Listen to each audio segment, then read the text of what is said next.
Dear students, this is Dr. Dinesh Kumar Koli from Mechanical Engineering Department SIRT Bhopal, and in today's lecture we are going to discuss about the working of Lamont high pressure boiler. So this is the Lamont boiler, which is a high pressure boiler. Means in these boilers we use the pressure 100 bar or more than 100 bar.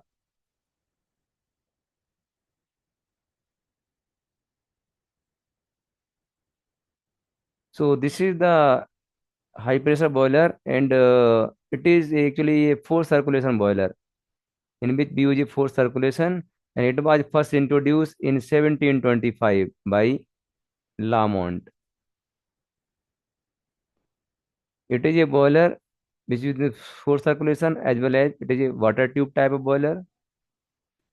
A centrifugal pump, here it is used to circulate the water, and its quantity varies from 8 to 10 times the weight of the steam evaporated. Means the amount of the steam is evaporated, it's 10 to 8 times which the centrifugal pump circulate the water.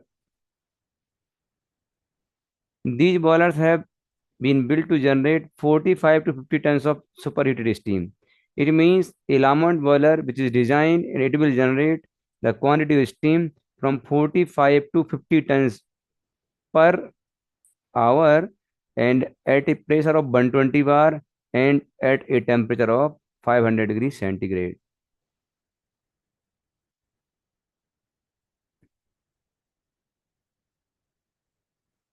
But there is some difficulty in this Lamont boiler.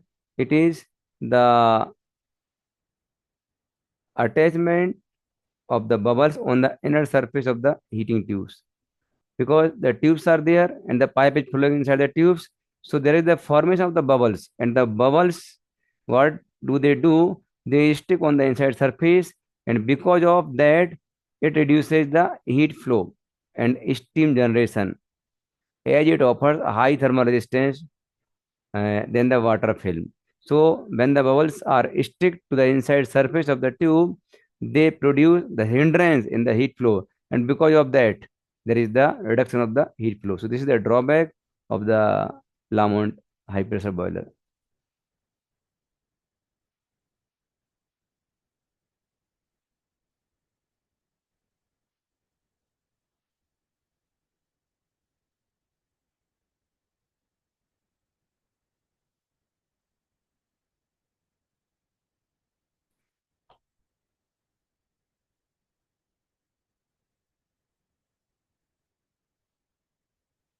Now here we are going to understand the working of the Lamont high pressure boiler.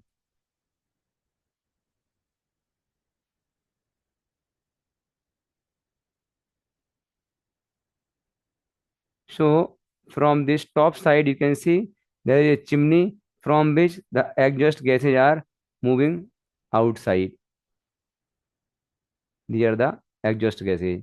Below this there is the air preheater, and on this right hand side we are using a blower. So blower sucks the cold air from the outside atmosphere, and when it passes through the passage of the exhaust gases, the air becomes slightly warm, and then this air sent to the combustion chamber. So it will help in the combustion. Then you can see here there is a feed pump. Feed pump is connected from the hot bell. Actually, hot bell, it is a storage of the water, and the hot bell is formed by the condensation of the steam from the steam turbine. So feed pump sucks the water, and it sends the water passing through the economizer. So economizer, it is also a pipe section which is inside the passage of the hot gases. So the hot gases gives heat to the pipe carrying the water, and water slightly becomes the warm. Then after that, the water goes to this tank which is known as the steam separating drum. So water is stored here, and after storing here, the water again passing through this passage, and with the help of a circulating pump, Circulating pump is located here because we have to develop the high pressure. So we are using here another pump which is called as a circulating pump. Circulating pump draws the water from this steam separating drum, and with the help of the distribution header, this is called the distribution header, it passes it to the evaporator. So this evaporator is a radiant evaporator. It is located near the combustion chamber because near the combustion chamber there is a high temperature in the combustion chamber or the furnace. So it gives heat to the water in the form of the radiation. So its name is radiant evaporator. By getting heat, the water inside this evaporator, it is get evaporated, and after evaporating the water, it is passed through this evaporator. Its name is a convective evaporator.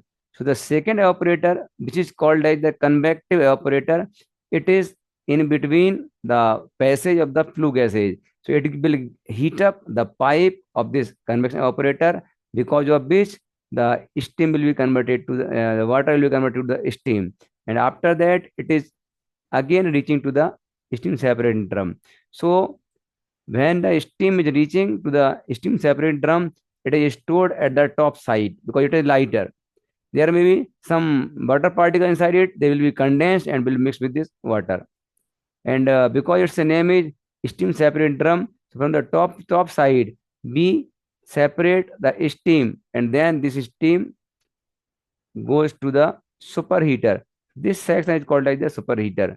So when, because we are drawing the dry steam here, dry steam is again passing through the superheater, which is inside the flow passage of the gas. So steam is being superheated, and now the steam is ready for the operation. So in brief, this is the introduction of working of the Lamont boiler. But the main drawback of this Lamont boiler is there is the formation of the steam bubbles. They are stick or adhered to the inside surface of the tube. Because of that, they reduce the heat transfer. And because of this difficulty, this boiler is being improved or made advanced in the form of the Benson boiler. So Benson boiler is the next high pressure boiler, which is the modified form of the Lamont boiler. Thank you.